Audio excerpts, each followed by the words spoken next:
اور یہ ترمذی شریف کی روایت ہے، ایک صحابی ہیں حضرت عبادہ بن صامت رضی اللہ تعالیٰ عنہ، وہ فرماتے ہیں میں نے رسول اللہ صلی اللہ علیہ وسلم سے اسی آیت کے متعلق پوچھا تھا، لہم البشریٰ فی الحیات الدنیا، یا رسول اللہ یہ دنیا میں بشارت کا کیا مطلب ہے؟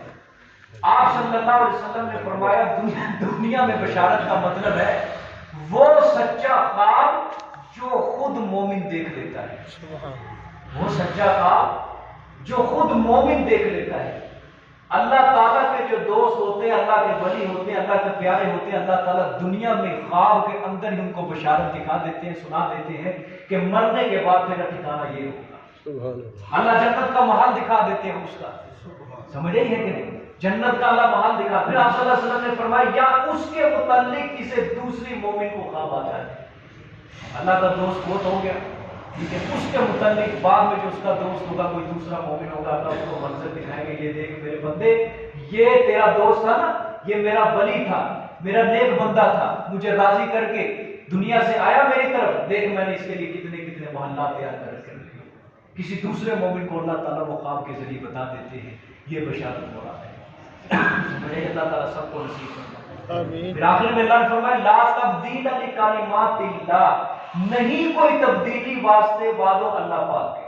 اللہ نے جو اپنے دوستوں کے ساتھ جنت کا وعدہ کر رکھا ہے اس کے اندر اللہ تعالیٰ نے فرمایا میں وعدوں کی خلاف ورزی نہیں کروں گا، میں ان کو ضرور بضرور جو بھی ان سے وعدہ کیا گیا میں ان وعدوں کو کیا کروں گا، پورا کروں گا۔ آگے فرمائے ذالک هو الفوز العظیم، یہ بشارت دارین، بشارت دارین، دارین دونوں جہانوں کی بشارت، دنیا کی زندگی میں بھی آخرت کی زندگی، یہ بشارت دارین اللہ نے فرمایا یہ بہت بڑی کامیابی ہے کہ دنیا میں بھی اس کے لیے خوشخبری ہو اور آخرت میں بھی اس کے لیے خوشخبری ہو، دنیا میں بھی وعدے پورے ہو جائیں، آخرت میں بھی وعدے پورے ہو جائیں، ایسے مومن کے لیے یہ بہت بڑی خوشخبری ہوتی ہے۔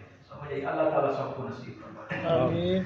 وَلَا يَحْزُنْكَ قَوْلُهُمْ إِنَّ الْعِزَّةَ لِلَّهِ جَمِيعًا هُوَ السَّمِيعُ الْعَلِيمُ، یہ آپ صلی اللہ علیہ وسلم کو تسلی دی ہے، اور نہ مغموم کریں نہ غم میں ڈالیں آپ کو ان کی باتیں، ٹھیک ہے۔ ان العزت للہ جميعا، بے شک عزتیں، بے شک عزتیں مراد غلبہ للہ صرف اللہ کے لیے ہے۔ سبحان اللہ۔ لام زیر لی دیکھ رہے ہو، یہ لام اختصاص کے لیے ہے، میں اس لیے مانا کر رہا ہوں صرف اللہ کے لیے ہے، بے شک عزت صرف اللہ کے لیے، جميعا ساری کی ساری، ٹھیک ہے۔ بہت سمیع العلیم، کیوں؟ اس لیے کہ وہی سننے والا وہی جاننے والا ہے۔ اللہ تعالیٰ نے آپ صلی اللہ علیہ وسلم کو تسلی دی اور بڑے زبردست انداز میں اللہ نے تسلی دی۔ اللہ نے فرمایا میرے پیغمبر آپ نے میرے دوستوں کی حفاظت کا وعدہ سن لیا، یہ پیچھے بشارت دی، میرے دوستوں کی حفاظت کا وعدہ سن لیا اور ان کے لیے دنیا اور آخرت کی بشارت کا مزدہ بھی آپ نے سن لیا، تو پھر آپ کو ان مشرکین مکہ کے کفریات کی اوپر کوئی غم کرنے کی ضرورت نہیں ہے، یہ آپ کو دھمکیاں دیتے ہیں، آپ کو کوئی ڈرنے کی کوئی غم کرنے کی ضرورت نہیں ہے، کیونکہ عزت اور غلبہ جو ہوتا ہے وہ سب کا سب کس کے ہاتھ میں ہے؟ اللہ کے ہاتھ میں ہے، ٹھیک ہے۔ آپ کو مغموم ہونے کی ضرورت نہیں ہے، میں نے اپنے دوستوں سے وعدہ جو کیا ہے وہ میں پورا کر کے رہوں گا، ٹھیک ہے۔ یہ آپ کو قتل کرنے کی دھمکیاں دیتے ہیں، آپ کے خلاف تدبیریں کرتے ہیں، آپ کو وطن سے بے وطن کرنے کی سازشیں کرتے ہیں، آپ کو ڈراتے ہیں، میرے پیغمبر یہ آپ کو کبھی بھی مغلوب نہیں کر سکتے، ہاں میں ان کو مغلوب کروں گا، میں آپ کو ہمیشہ کے لیے غالب رکھوں گا، کیوں؟ میں ہی سب باتوں کا سننے والا ہوں، میں ہی سب باتوں کے، میں سارے لوگوں کے حالات کو جاننے والا ہوں۔ ہاں یہ جو کافر آپ کے خلاف تدبیریں کر رہے ہیں، راتوں کو مشورے کرتے ہیں بیٹھ کے آپ کے خلاف، میں ان کی پوشیدہ باتوں کو سننے والا ہوں، اور دل کے اندر یہ آپ کے خلاف جو بھی باتیں رکھتے ہیں میں ان کے پوشیدہ حالات، دل کے حالات کو بھی کیا ہوں، جاننے والا ہوں۔ یہ تسلی ہے۔ آگے الا ان للہ من فی السماوات ومن فی الارض وما يتبع الذین يدعون من دون اللہ شرکاء ان يتبعون الا الظن وان هم الا یخرصون۔ یہ نویں عقلی دلیل ہے، یہ شرک فی تصرف کی نفی ہے، شرک اعتقادی کی نفی ہے، غور سے سمجھیے۔ خبردار اللہ، خبردار، ان للہ، بے شک صرف اللہ ہی کے لیے ہے، من فی السماوات جو کچھ کے آسمانوں میں ہے، ومن فی الارض اور جو کچھ کے زمینوں میں ہے.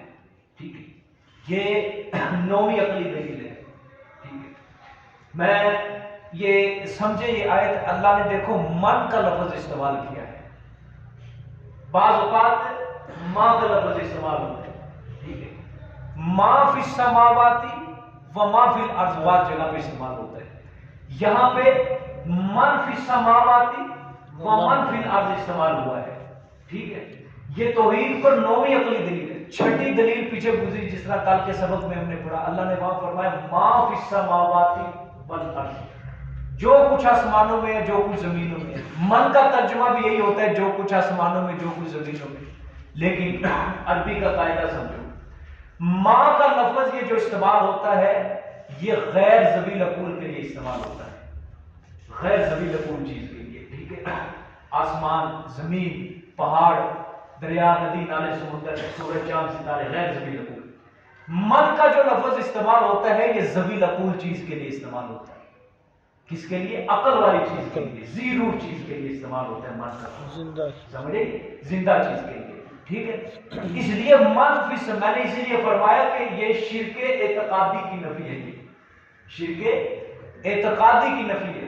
اللہ فرما رہے ہیں چھٹی دلیل میں تو اللہ نے فرمایا کہ سب کچھ اللہ کا زمین و آسمان. وہاں فرمایا ما فی السماوات وما فی الارض، جو کچھ زمین و آسمان میں وہ میرا ہے. تمہیں حلال حرام کی اجازت کس نے دے دی؟ یا فرمایا من فی السماوات ومن فی الارض. اللہ نے فرمایا آسمان اور زمین میں جتنی بھی ذوی العقول مخلوق ہے، جن ہے، بشر ہے، فرشتے ہیں، وہ سب کے سب میرے محکوم ہیں. ٹھیک، میرے محکوم ہیں، میرے آگے عاجز ہیں، وہ میرے مملوک ہیں. ان میں کوئی بھی ہر بات کو سننے والا اور جاننے والا نہیں ہے. ان میں کوئی بھی مسجود نہیں ہے، ان میں کوئی بھی معبود نہیں ہے.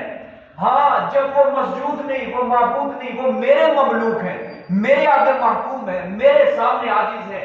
زمین و آسمان میں جو بھی ذوی العقول چیز ہے میری پیدا کردہ ہے، لہٰذا وہ عبادت و پکار کے لائق نہیں ہے. وہ اپنی پیدائش میں میرے محتاج ہیں، میں نے ان کو پیدا کیا ہے. لہٰذا جس ذات نے ان کو پیدا کیا ہے، عبادت و پکار بھی اسی ذات کی ہوگی. سبحان اللہ. یہ من فی السماوات و من فی الارض، یہ بات سمجھنے کی ہے، یہ بات یاد رکھنی ہے. ماں کا لفظ عربی میں غیر ذوی العقول چیز کے لیے استعمال ہوتا ہے، اور من کا لفظ جو استعمال ہوتا ہے یہ ذوی العقول چیز کے لیے استعمال ہوتا ہے. اس لیے اللہ نے فرمایا زمین و آسمان میں جو بھی مخلوق ہے نا ذوی العقول، انسان ہے، جن ہے، بشر ہے، جنات ہے، جو بھی چیز ہے، وہ صرف اور صرف کس کی پیدا کرتا ہے؟ میری ہے. ان کے اوپر میری ملکیت ہے، وہ میرے آگے مخلوق ہے، محکوم ہے. آگے وما یتبع الذین یدعون من دون اللہ شرکاء. اب یہ زجر ہے. اللہ نے فرمایا نہیں اتباع کرتے وہ لوگ جو پکارتے ہیں اللہ کے علاوہ شرکاء کو، یعنی شریکوں کے پیچھے نہیں لگتے. یہ ذرا ایک لفظ ذہن میں رکھتے ہیں. نہیں اتباع کرتے وہ لوگ جو پکارتے ہیں اللہ کے علاوہ شرکاء کو، شریکوں کے پیچھے نہیں لگتے. ان یتبعون الا الظن، نہیں اتباع کرتے وہ مگر وہم و گمان کا، وہم و گمان کا اتباع کرتے ہیں. وَإِنْ هُمْ إِلَّا يَخْرُصُونَ، اور نہیں ہے وہ مگر جھوٹ بولتے ہیں. ٹھیک ہے، یا دوسرا ترجمہ اٹکلیں دوڑاتے ہیں، جھوٹ بولتے ہیں. یعنی ان کے پاس ان کے شرکیہ عقیدے کے اوپر کوئی بھی دلیل نہیں. ٹھیک ہے، زجر ہے. اللہ نے فرمایا جو لوگ اپنے مقرر کیے ہوئے شریکوں کو پکارتے ہیں، اپنے خود ساختہ شریکوں کو پکارتے ہیں، وہ کس چیز کے پیچھے پڑے ہوئے ہیں؟ وہ محض بغیر دلیل کے وہم و گمان کے پیچھے لگے ہوئے ہیں. ٹھیک ہے، وہم و گمان. اللہ نے فرمایا نا نہیں اتباع کرتے وہ لوگ جو پکارتے ہیں اللہ کے علاوہ شرکاء، شریکوں کے پیچھے نہیں لگے. کس کے پیچھے لگے؟ وہم و گمان کے پیچھے. کوئی دلیل نہیں ہے ان کے پاس. ٹھیک، اور اسی وہم و گمان کے تحت، یہی وہم و گمان ذہن میں رکھ کے وہ غیر اللہ کو غائبانہ حاجات میں، مشکلات میں کیا کرتے ہیں؟ پکارتے ہیں، مدد کے لیے، دعا کے لیے پکارتے ہیں. آگے اللہ نے فرمایا وَإِنْهُمْ إِلَّا يَخْرُصُونَ، اور وہ نہیں ہے مگر جھوٹ بولتے ہیں. اللہ نے فرمایا حالانکہ فی الحقیقت اللہ کا کوئی شریک نہیں ہے، جھوٹ بول رہے ہیں سارے کا سارا بغیر دلیل کے. بس وہم و گمان کے پیچھے لگے ہوئے، کوئی دلیل نہیں ان کے پاس، بس موج لاد کر دیا، موج لاد کر دیا. آگے والذی جعل لکم اللیل لتسکنوا فیہ والنہار مبصرا ان فی ذلک لآیات لقوم یسمعون. یہ 10ویں دلیل ہے توحید کے اوپر، 10ویں دلیل عقلی دلیل ہے. وہی وہ ذات پاک ہے جس نے بنایا واسطے تمہارے رات کو لتسکنوا فیہ، تاکہ سکون کرو تم بیچ اس کے، رات کو تاکہ سکون کرو تم بیچ اس کے، آرام کرو. والنہار مبصرا، اور دن کو دیکھنے کے لیے، ٹھیک ہے، دن کو دیکھنے کے لیے. مبصرا لفظ دیکھو اللہ نے کیسا استعمال کیا، مبصرا دن کو دیکھنے کے لیے، ٹھیک ہے.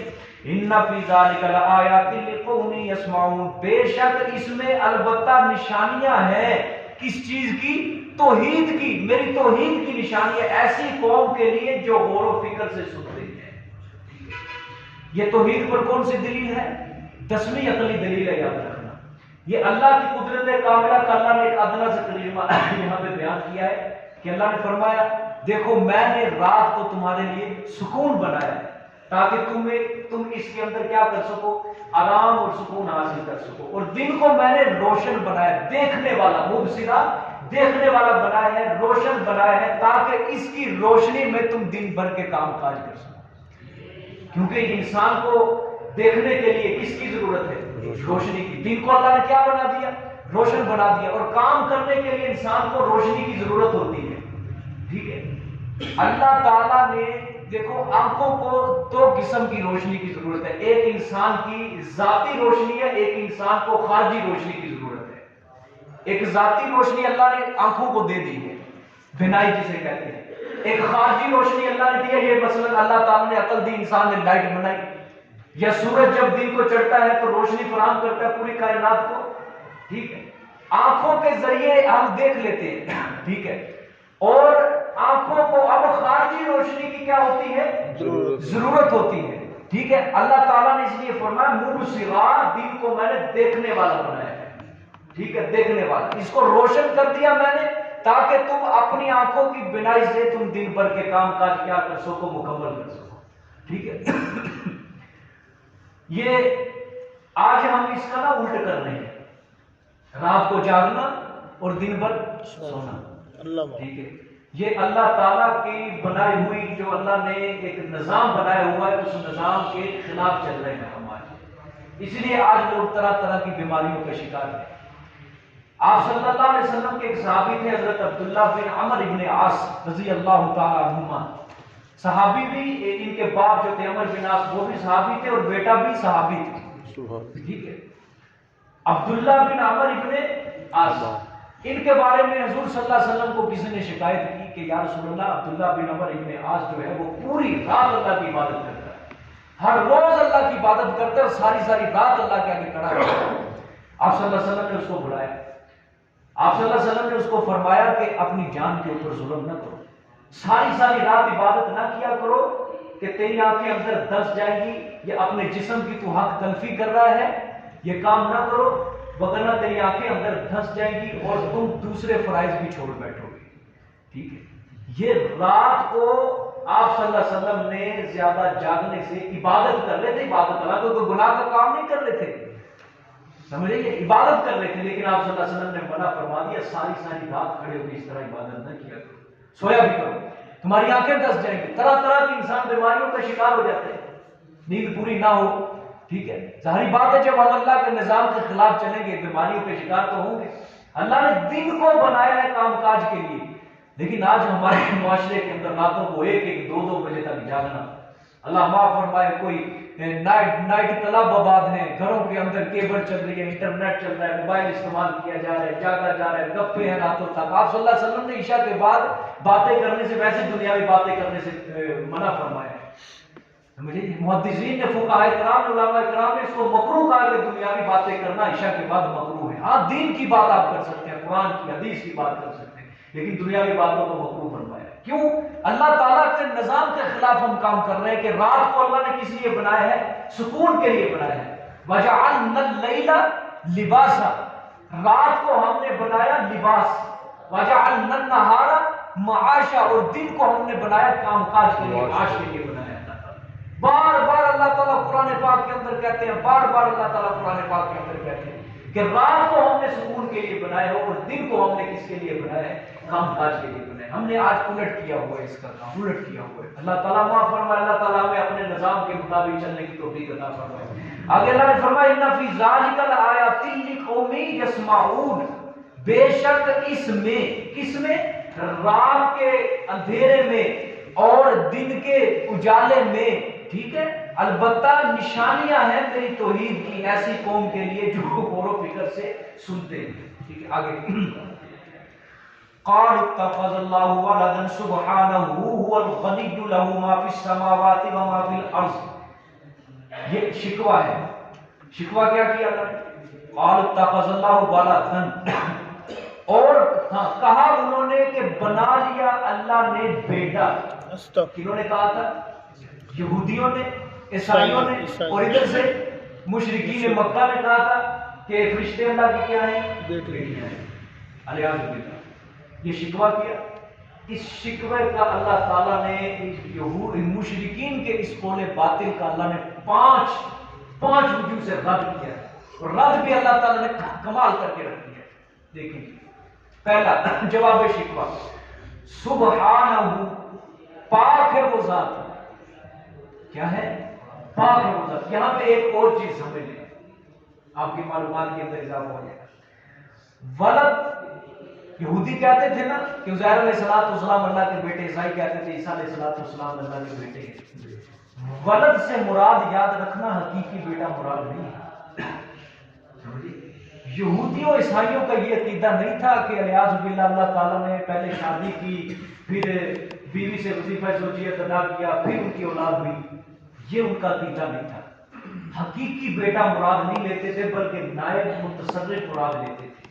ٹھیک ہے، وہ ان کا مقصد یہ ہوتا تھا کہ اللہ تعالیٰ نے اپنا ان کو محبوب، جس طرح باپ اپنے بیٹے سے پیار کرتا ہے، اپنی بیٹیوں سے پیار کرتا ہے، باپ اپنے بیٹے کی سفارش کو، خواہش کو رد نہیں کرتا، اسی طرح اللہ تعالیٰ ان کی خواہش کو، ان کی سفارش کو رد نہیں کرتا. اللہ ان کو بیٹوں کی طرح چاہتا ہے. یہ اس معنی میں لیتے تھے، مگر نہ حقیقی بیٹا مراد نہیں لیتے تھے. یہ دیکھو قرآن کا واضح مفہوم بتا رہے. قال اتخذ اللہ ولدا، اتخذ کا معنی پڑھو کیا لکھا ہے؟ پکڑ لیا، بنا لیا. ٹھیک ہے، دو معنی ہوتے ہیں، پکڑ لیا، بنا لیا. ایک ہوتا ہے بیٹا ہونا، ایک ہوتا ہے بیٹا بنانا. دونوں کے اندر بہت زیادہ فرق ہے.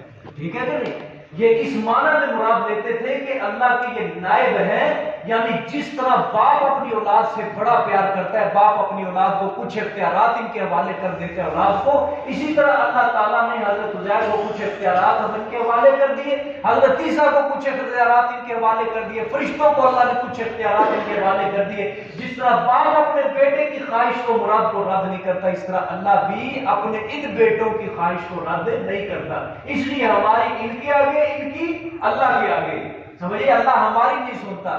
ٹھیک ہے، ہماری بزرگوں کے آگے اور بزرگوں کی اللہ کے آگے اللہ ہماری دعا کو قبول نہیں کرتا. اس معنی کے اندر یہ مراد لیتے تھے کہ بیٹا بنا. ٹھیک ہے، کتنے طریقوں سے رد کیا اللہ نے؟ 5 طریقوں سے. پہلا، سبحانہ، پاک ہے وہ ذات. اللہ تعالیٰ بیٹوں سے پاک ہے. اللہ کو بیٹا بنانے کی کوئی ضرورت نہیں، کیونکہ بیٹا جو ہوتا ہے والد کے ہم جنس ہوتا ہے، اور اللہ تعالیٰ مجانست سے، مماثلت سے، مشابہت سے کیا ہے؟ پاک ہے. اور بیٹا جو ہوتا ہے باپ کا جز ہوتا ہے، اور اللہ تعالیٰ جز سے بھی کیا ہے؟ پاک ہے. اور بیٹے کی ضرورت اس کو ہوتی ہے جس کے لیے بقا نہ ہو. نہیں سمجھے؟ بیٹے کی ضرورت اس کو ہوتی ہے جس کے لیے بقا نہ ہو. ٹھیک ہے، تاکہ وہ اس کے مرنے کے بعد اس کا وارث بن سکے، اس کا قائم مقام بن سکے. اللہ تعالیٰ تو ازل سے ہے اور ابد تک زندہ ہے. وہ الاول والآخر والظاہر والباطن، وہی اول، وہی آخر، وہی ظاہر، وہی باطن. اللہ لا الہ الا هو الحی القیوم، وہ ہمیشہ زندہ رہنے والا ہے، ہمیشہ سے زندہ ہے اور ہمیشہ زندہ رہنے والا ہے اور ہمیشہ زندہ رہے گا. القیوم، وہ قائم رہنے والی ذات ہے، اس کے اوپر کبھی موت نہیں آئے گی. وتوکل علی الحی الذی لا یموت، اور توکل اسی کے اوپر کرو جس کے اوپر کبھی موت نہیں آنے والی. سمجھے کہ بیٹے کو تو ضرورت اس کی ہوتی ہے. ٹھیک ہے، نیز یا تو ضعیف بیٹا بنائے تاکہ وہ بیٹے کے ذریعے قوت حاصل کر سکے. ٹھیک ہے، یا فقیر بیٹا بنائے کہ وہ اپنے بیٹے کے ذریعے مدد حاصل کر سکے، یا ذلیل بیٹا بنائے کہ وہ اپنے بیٹے کے ذریعے عزت اور شرف حاصل کر سکے، یا گمنام بیٹا بنائے کہ وہ اپنے بیٹے کے ذریعے اپنا نام روشن کر سکے اور اس کے مرنے کے بعد اس کا بیٹا اس کا وارث بنے. ٹھیک ہے.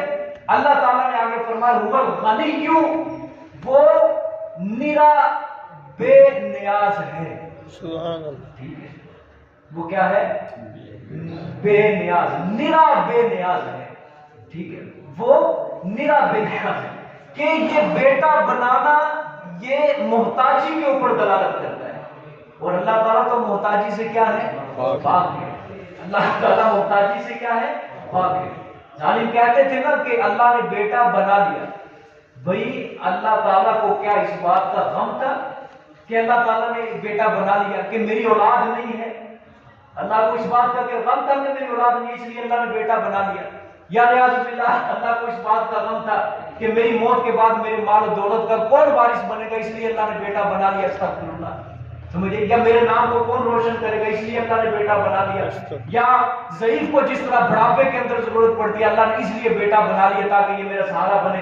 اللہ تعالیٰ ان ساری باتوں سے کیا ہے؟ پاک ہے، مبرہ ہے، منزہ ہے. اللہ تعالیٰ نرا کیا ہے؟ بے نیاز ہے ایسی باتوں سے.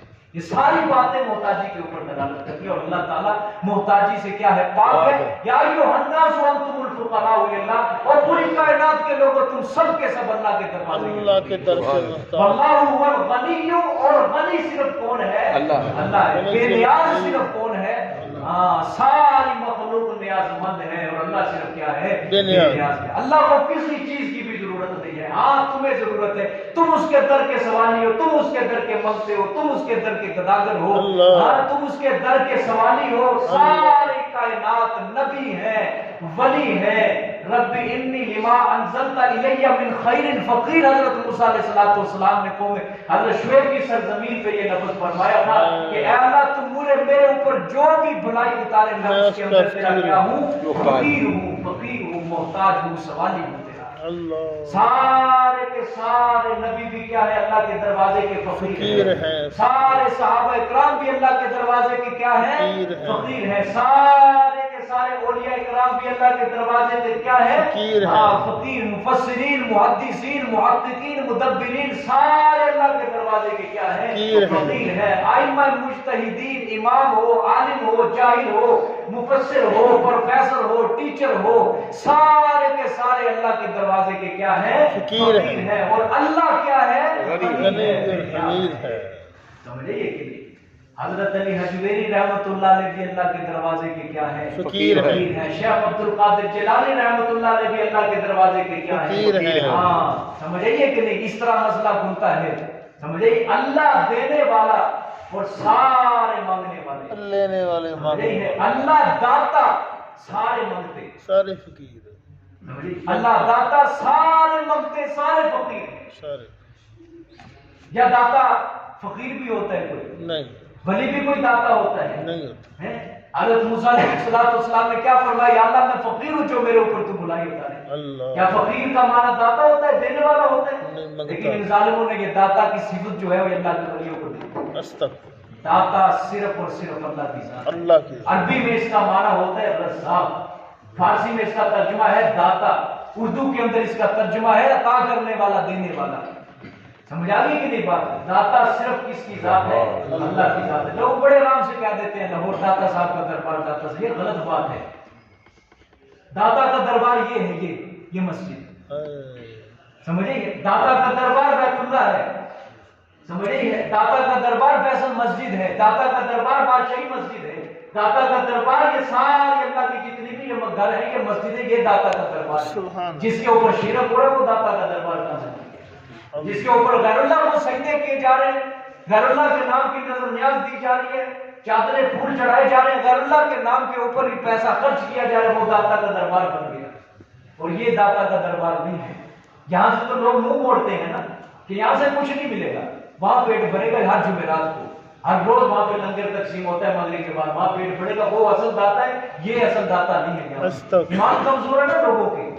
ٹھیک ہے، تھوڑی سی پریشانی آ گئی، کرایہ لگا کے بدبخت جائیں گے بس کے اندر پوری فیملی کو لے کے 10-12-20 ہزار روپیہ اور ساتھ ایک بکرا لے کے جائیں گے، دمبا لے کے جائیں گے، مرغا لے کے جائیں گے، پیسے اجاڑ کے آئیں گے، لیکن یہ نہیں کریں گے کہ وضو کر کے 2 نفل اللہ کے دربار میں صلاۃ الحاجت پڑھ لیں، اللہ سے اپنی مدد مانگیں، یہ نہیں کریں گے، ایمان نہیں ہے، نہیں ہے۔ اللہ تعالیٰ نے بھی کہا چاہے ہو ذلیل جتنا ہو سکتا ہے غیر اللہ کے دربار، جا میرا دروازہ چھوڑے گا لگا پیسہ جتنا لگاتا ہے، جہاں میرے دربار میں تو خالی جھولی آنا تھا، میں نے تجھے جھولیاں بھر کے بھیجنا تھا، جا میرا دربار چھوڑ کے جا، وہاں جھولیاں بھر کے جا اور لٹا کے آ جا، خالی جھولی واپس آ جا، سمجھ اللہ بھی پھر ذلیل کر دیتا ہے۔ مگر نہ کوئی یہ نہ سمجھے کہ مشرک کو اللہ نے بڑا نوازا ہوا ہے، یہ جتنے بھی آج قبروں کے اوپر مجاور بن کے بیٹھے ہوئے ہیں، اللہ تعالیٰ نے ان کو بنگلے دیے، کوٹیاں دیے، گاڑی دی، اللہ تعالیٰ نے دے دیا سب کچھ، اللہ نے کہا لے لو ہوتے رہو ذلیل، جو اللہ کا دروازہ چھوڑ دے بھی وہ ذلیل نہیں توڑ کے آئے، اپنے اصل مالک کی اس کو پہچان نہیں ہے، اپنے اصل مالک کی اس کو پہچان نہیں ہے۔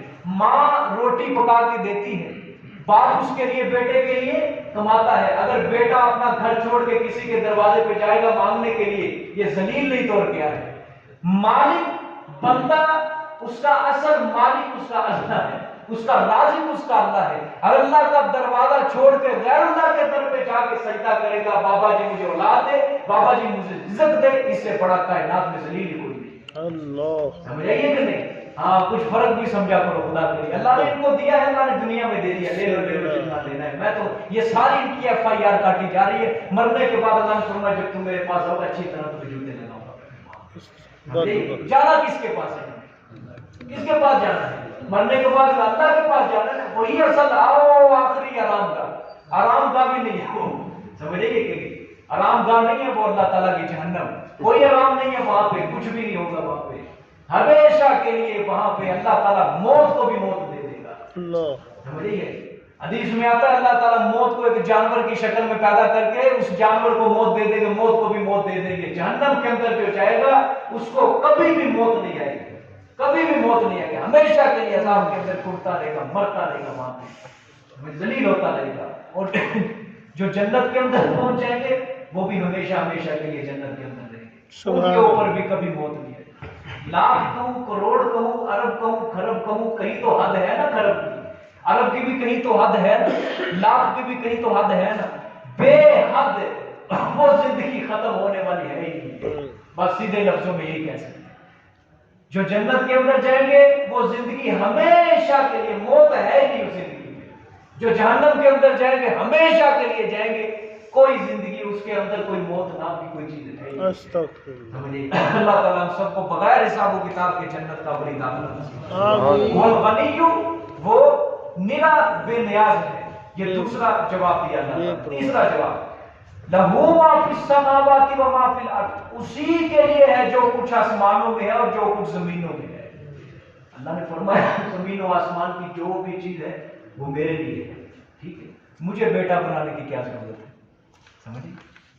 ساری چیزیں، سورج، چاند، ستارے، آسمان ہے، زمین ہے، دریا، ندی، نالے، سمندر، جتنی بھی مخلوق دنیا کے اندر ہے ساری میری ہے، میری ملکیت ہے، وہ میرے آگے مملوک ہے، سمجھے؟ مجھے بیٹا بنانے کی کیا ضرورت ہے، مجھے تو اس محتاجی کی ضرورت نہیں، مجھے کوئی ضرورت نہیں ایسی۔ تیسرا جواب۔ چوتھا جواب ان عندکم من سلطان بہذا، نہیں ہے تمہارے پاس کوئی دلیل اس کی۔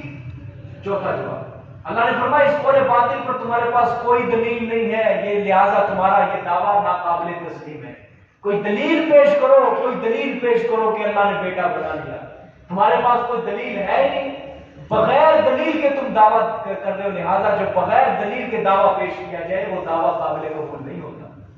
پانچواں جواب اتقولون علی اللہ ما لا تعلمون، کیا تم کہتے ہو اوپر اللہ کے وہ باتیں جو تم نہیں جانتے، یعنی اللہ کی طرف تم ایسی باتیں منسوب کرتے ہو جو سراسر تمہاری جہالت اور نادانی کے اوپر دلالت کر رہی، تم خود نہیں جانتے، ایسے ہی بس جہالوں کی طرح تم نے اللہ کے اوپر باتیں کرتی ہیں کہ اللہ نے بیٹا بنا لیا، اللہ نے اس کو بیٹا بنا لیا، سمجھے؟